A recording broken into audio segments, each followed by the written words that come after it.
Hey guys, Jez Krubeck here. Probably the world's worst video blogger ever. I actually had one of my students say, "Hey, I subscribed to your channel the other day, and it's where you're building stuff, right?" Yes, and I forgot. So it's not going to be necessarily the build along that I was thinking that it might be. But let me show you what we got. All right, well, let's take a look. Last time you saw it, probably didn't look anything like this. And like I said, I completely forgot about doing a video series, but I'll catch you up and then we'll continue to build along here as I go. Got the rear end in. I went with a Ford Explorer rear end out of a V8. It's track lock on 373 gearings with disc brakes. That'll give me four-wheel disc brakes. Rear coilovers, they're adjustable. I'm gonna pull the gas tank out of the cab. I hate that. And I'm doing a rear mounted gas tank, 20 gallons, all A&N lines. And then for the rear end, I did a 4-link. I hadn't done a 4-link before or ever. It wasn't too bad. It's pretty cool though. How it installed and set up. I was able to run most of there's my shut off. There's my first fuel filter. Runs through all new wiring, brake lines, all the way up. Transmission. Here's my little makeshift shifter. Actually works pretty well. Crown Vic is in, the engine's in. I won't use the Outcast motor mounts, and they're really slick. I 3D printed some TPS bushings, I guess, you know. Front's in, front clip. All the brake lines are plumbed. Still need to get the sway bars hooked up. I'll show you the top here. All right, the top. Where am I at and what am I doing? Well, here's something I don't know. I don't know if I'm going to replace the wood or do something different there. Actually, one of the problems that I know I'm going to have is my gas fillers right here. Under here you can see the black. So I'm going to have to do some sort of door that'll open, which isn't a big deal. Let's see, going up here. I got everything tore out. I'm just going to go with the old Mustang floor shifter. Got the gauge tore out. I'm going to do a completely different gauge there. I'll show you that here in a second. And now the gravy.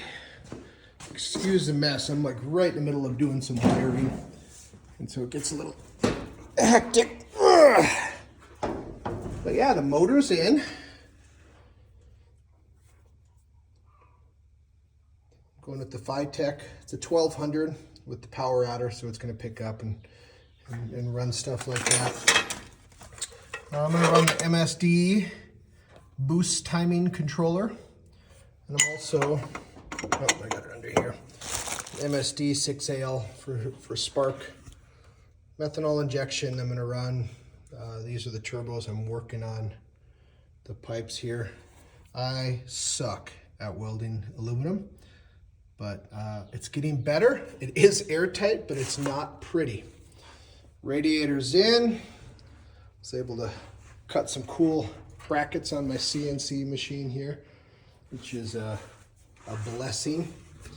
Oil cooler is going to go up here. The turbo cooler is going to go right down here. Plumbing's going to come out down. So this is actually going to be facing this other way here. Yeah, I've got my boost vacuum manifold here. Got a lot of things that need boost reference. The methanol injection, definitely the boost controller, and then also the Phytech. It's going to need that. This went with a nice coil here. I do have AC. I don't know if I'll run it. Probably eventually. Eventually I'll have AC, but not right now. Yeah, got this brake booster in. This actually came out of a Ford Bronco 2, and I liked it because it was small and compact. And then I'm going to run a proportioning valve for the front and rear, just so I can get it right so it feels good. I am going to do these cutouts on the hood on both sides here. That's what it came factory. But it's almost, I don't know, a little race car stylish. I don't know. And then the dash is over here. I am currently in the process of wiring the dash. But this is what I came up with. So the dash is going to look like this. I've got a GPS speedometer / tachometer. Got another gauge that's got my oil temp, voltage, and fuel. And I got my boost vacuum gauge. And then this is going to be my Phytech computer. It's going to, show me AFRs and all sorts of different stuff. And it's cool, you can adjust it on the fly. This is all 3D printed, which was kind of cool. And then the back bracket too, I printed on a 3D printer. Yeah, this is using the stock insert, but then with some newer gauges there. So that's about it. You guys are about caught up right now. I'm currently working on some wiring and some exhaust. Here's one of the exhaust pipes. This is where the wideband O2 goes in. This is where it hooks up to the back of the turbo. And I'll wrap all of this with that fiberglass heat shield, just to try to keep the heat, because this is going to go right past my steering knuckle. And so that's where we are. Thanks for watching. I'll keep updating for all one of my viewers.